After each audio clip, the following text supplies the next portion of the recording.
Age of Overlord is here, so today I'm bringing you a guide on the best decks of the meta and how they compare to the other best decks of the formats. What's potion? You got Matt here, and welcome back to another Competitive YuGiOh video. Today we're talking about the best meta decks post Age of Overlord and how they compare to the other best decks of the format. We've got a really diverse format and it's still pretty new, so this video should help you decide what deck you want to play. So if you're excited for the video, then make sure to smash the like button. If this video hits 75 likes, then I'll bring you the ultimate guide to the best budget decks post Age of Overlord and post Rarity Collection.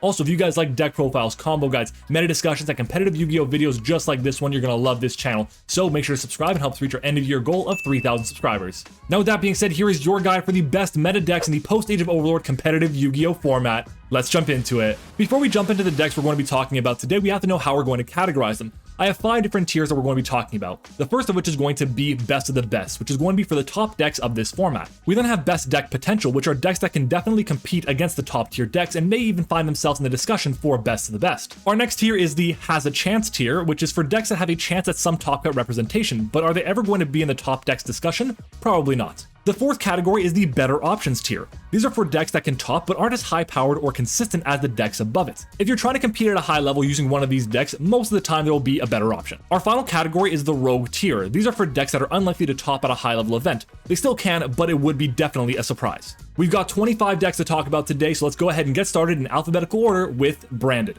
Branded is still incredibly strong thanks to powerful cards like Branded Fusion, Blazing Cartesia, and Guiding Quem the Virtuous. Its powerful fusion monsters like Rinbram and Mirror Jade match up incredibly well against some of the best meta decks, including Dragon Link and Unchained. It has some pretty glaring weaknesses like Dimensional Barrier if you're going second, and of course Ash Blossom at pretty much any time, but the deck is still very resilient and can combo out of nowhere with just one card. The problem is that it's a very high skill level deck, and for that reason I'm placing it in the has a chance to top tier. Up next is Chimera Branded, which uses the new Chimera monsters to create a very powerful advantage loop, and a board that may not be as assuming as regular Branded, but it's actually a lot more threatening when you actually dig deep into it. The Chimera archetype gives the deck more power, consistency, and recursion than a regular pure Branded deck would.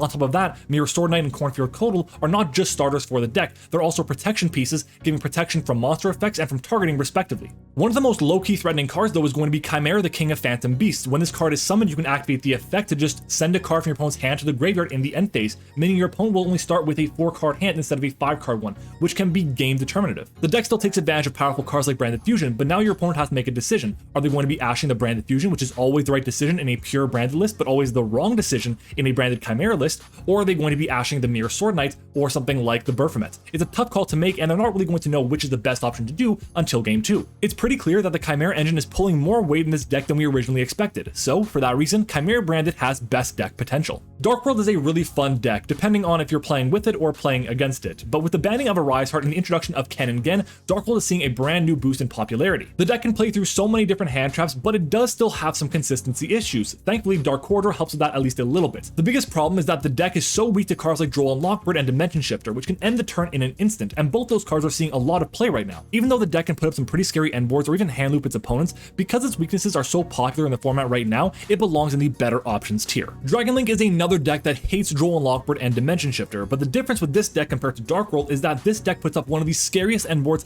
in all of Yu-Gi-Oh today.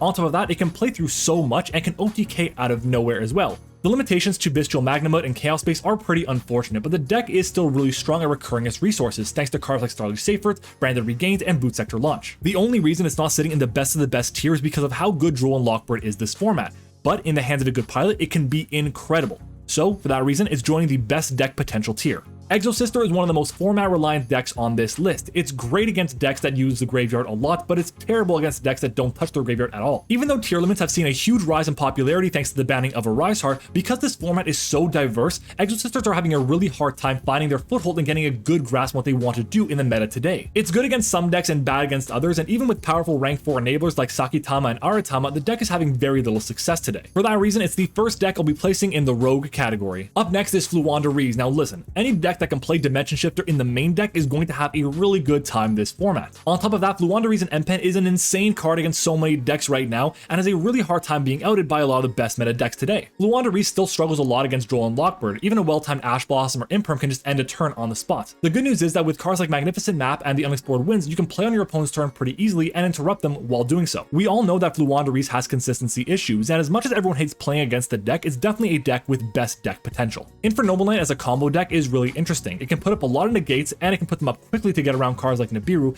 and on top of that, it has a lot of extenders in the strategy too. The problem is the deck doesn't do anything that's really unfair. Think of all the best decks of the format. They all have at least one thing that's going to be unfair about them.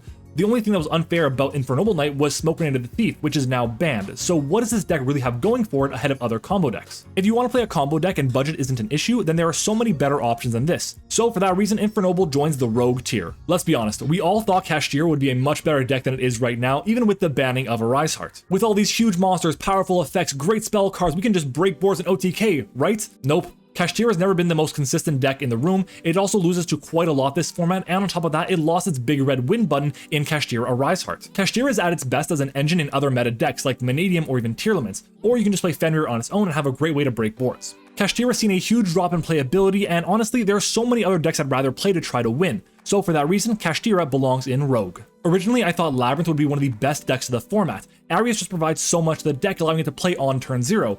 The issue is, there are still so many better decks right now. Compared to decks like Rescue Ace, Unchained, Mannadium, Tearlaments, and others, this deck is so one-dimensional, and if you don't find a way to play on turn 0, you suffer from the same fate that all trap decks do. You can't really do anything going second. In the right hands, it can do a lot of work, and I still respect the deck a lot. I'd like to put it in best deck potential, but with all the amazing decks we have in this format, Labrynth belongs in the has a chance tier. Mannadium is the best combo deck of the format. It's very consistent, it can OTK through its biggest weakness in Droll and Lockboard, it can put up crazy endboards, and on top of that, it matches up so well against a lot of the other meta decks. Not only are there like no Mannadium cards on the ban list, there's also a ton of room to play non-engine, so it can adapt to pretty much every single format. In my opinion, as this format keeps evolving, we're going to continue seeing that Mannadium will be deserving of being in the best of the best tier. Up next is Mikanko, and I want to preface this by saying that I know Mikanko just won a YCS. I also know the deck has multiple different playstyles and ways to win a game. I also know the deck has a lot of upside, but I also have no faith that the deck will be able to replicate this with any consistency. I'll be honest, if the deck goes X2 again or makes day 2, great, sure, but it's not going to be in real contention to win a YCS ever again, in my opinion. It's a deck that can surprise a lot of people if you're not prepared for it, but the surprise is gone now. It won an event. Everyone's going to be ready for it. So for that reason, Mikanko will also be joining the Rogue tier. Pendulum decks got brand new support in Age of Overlord that really boost the power of the strategy. It's a pretty powerful combo deck that can create massive endboards, but they can also play a control variant with the Pendulum graph cards. But let's be honest, Pendulum doesn't need any more new support. All it needs is one copy of Electromite off the ban list and the deck will be off to the races and going crazy topping events again. Exceed the Pendulum is a good card, and Pendulum Evolution reads like it'll break the archetype. But let's be honest, the deck has no recent success at all. It's unfortunate since I really do enjoy Pendulum strategies, but this is just another deck joining the Rogue tier. Now let's move on and start talking about Purrely, which means we're finally back to start talking about other good decks. There are so many Towers-esque cards in Yu-Gi-Oh! Today, and if you don't know how to beat them, you're going to lose a game pretty quickly. Purrely Noir is just that. It's so hard to beat, but on top of that, it's easy to summon out, it's got a non-destruction form of removal, and if you do somehow get rid of it, then just be ready for My Friend Purrely and straight Purrely Street to just recur back all the resources that you got rid of. Oh, and if you don't get rid of this card before the standby phase, they're just going to draw a bunch of new cards anyways. There are a lot of cards that beat this deck, but they're few and far between. Purrely is an incredible deck, even with its preemptive hits on the ban list. It definitely belongs in the best of the best tier. Up next is Rescue Ace, and I want to clarify this before I jump into it. I have two different variants of Rescue Ace on this list. The first is going to be a pure variant, and the second will be a Sinful Spoils variant. This one here we're talking about is the pure variant of Rescue Ace. Pure Rescue Ace is still a very good deck. Now it's not as consistent as the Sinful Spoils variant, it doesn't use the extra deck as much, but it still can take full advantage of Rescue Ace Turbulence going +4 for you, which is absolutely incredible. It's no longer the best way to play the deck, but it's still a pretty strong option, so for that reason, I'm putting it in the best deck potential tier. Sinful Spoils Rescue Ace or Diabellstar Rescue Ace is on a completely different level though. The fact that the deck is so much more consistent at getting you to Hydrant or even cards like Jet Synchron to access your extra deck with cards like Barone or Borreload Savage Dragon is absolutely insane. It still has all the advantages of a regular Rescue Ace deck, but it increases its power and its consistency. When was the last time we got a piece of support that increased power, consistency, and follow-up all within one set of slime and part of the archetype itself? This variant of Rescue Ace is a contender for the best deck of the format, and for that reason, it belongs in the best of the best tier. Rikka Sunavalon is another really interesting combo deck with one of the most unique ways to get rid of your opponent's monsters, including tributing them for cost. The deck is pretty consistent at finding its starters and it's able to link climb very easily. The problem with the deck though is that it loses to so many going second cards. Cards like Nibiru, Forbidden Droplet, Dark Rule No More all absolutely obliterate this deck. However, my biggest issue with the deck is the representation. So few people play this deck, and for that reason it's so rare for it to consistently top, which means that I'm placing it in the has a chance tier. Runick Fur Hire is such a fun deck to pilot, and if you haven't done it already, I definitely recommend giving it a try. The deck itself, going first, can put up a ton of interaction to get you a lot of card advantage, drawing you up to 6 cards as soon as you pass your turn to your opponent, which is absolutely incredible. The Runick side of the deck provides most of the interruption, while the Fur Hire side really only gets you a destruction with Dompa once per turn and a monster negate with Refile, and then of course your draws with Fogo, and that's really it. The deck snowballs incredibly well, and in my opinion, this is the best way to play Runick in this format, and that includes Runick Chimera. The problems with this deck are pretty straightforward. Firstly, it's pretty weak to Nibiru. It also struggles quite a bit when your opponent gets rid of the Runick Fountain, and finally, the best combos for this deck require 2.5 to 3 cards just to get both engines going, which can be pretty difficult to maintain for a pretty mediocre deck. So for that reason, it's going in the better options tier. Runick Stun, also known as Pure Runick, is nowhere near as good as any of the other Runick variants. It rarely tops even when it gets the best types of matchups for it, and it relies very heavily on floodgates. It also has very little representation, and that's for good reason. Pure Runick, in my opinion, is a rogue deck at best. Up next is Sharks. Yeah, Sharks. Well, look, they're on this list because the full armor monsters gave it a bit of brand new life to the deck, giving it more forms of interruption, which is pretty damn cool if you ask me. The combos are pretty low investment, so you can end on a board with like double totally awesome, stealth kraken, and more. It's that strong. They aren't the most powerful deck in the room by any means, but they can definitely play around a hand trap or two. This might be a bit of bias, but I'm actually going to put Sharks at the bottom of the better options tier.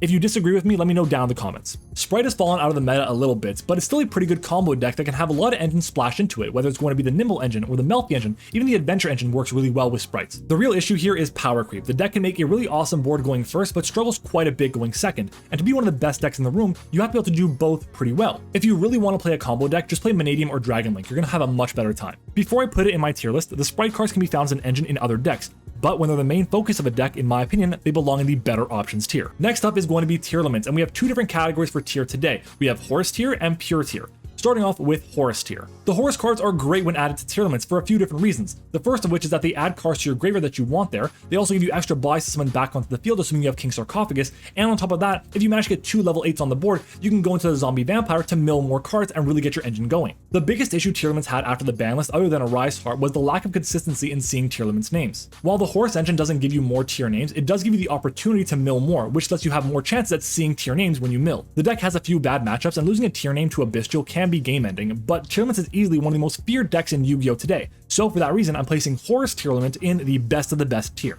As for Pure tier, I don't think this deck is as strong as Horus tier is right now, but it still is incredibly strong. With the right kind of mills, you can definitely win a high level event. It has the same weaknesses as Horus tier, but it also has less consistency. So for that reason, I'd argue that the pure version of Tearlaments belongs in the best deck potential category. Traptrix is on the list because it sees a lot of play, especially at the locals level. Now, while the deck itself isn't a terrible deck by any means, in this format it really struggles quite a bit. There's just better trap decks available. It does suffer from the same weakness that all trap decks do, and that's going to be it has a really hard time playing when you're going second. It's able to generate a ton of advantage with one activation of Traptrix Sarah, but let's be honest, why would you play Traptrix when there's a better trap deck in the meta right now in Labrynth? For that reason, Traptrix will go in the better options tier. Unchained took the competitive community by surprise after the release of Duelist Nexus, and the only support it got after Age of Overlord was SP Little Knight.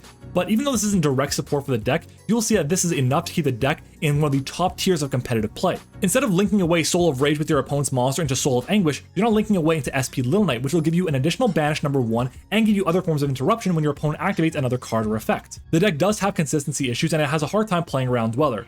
But what it can do pretty easily is OTK through Dimension Shifter, which is absolutely crazy. It can also set up the Nightmare Griffin plus Muckraker of the Underworld lock through Nibiru, which is really strong, and it recurs its resources better than almost every deck in the game. This deck easily belongs in the best of the best tier. Vanquish Soul is the final deck on this list today, and while Jiaolong and Snow Devil are 2 great cards that are seeing play in the decks, they don't really help what the deck wants to do. It does have the ability to play a ton of hand traps, which is really good in today's format. The deck has no real backup plan if it can't access and resolve Raisin, so for that reason it belongs in the has a chance to top tier. And that is it. My tier list for the best decks in the post-Age of Overlord competitive Yu-Gi-Oh format is looking like this. I think it's a pretty damn good list, but if you guys disagree, let me know down in the comments. Also, if there's a deck that I missed on this list, then make sure to let me know down there as well, and I'll rank it for you in the comments. If you made it this far in the video, you must have enjoyed it even just a little bit, so make sure to hit the like button and help us reach our goal of 75 likes. If this video does hit 75 likes, I'll bring you a guide to the best budget decks post-Age of Overlord and Rarity Collection. Speaking of competitive Yu-Gi-Oh guides, if you want to see a guide on the best board breakers in the post-Age of Overlord format, make sure to check out this video right over here. And finally, subscribe to the channel for more amazing competitive Yu-Gi-Oh videos just like this one. And of course, help us reach our end of year goal of 3,000 subscribers.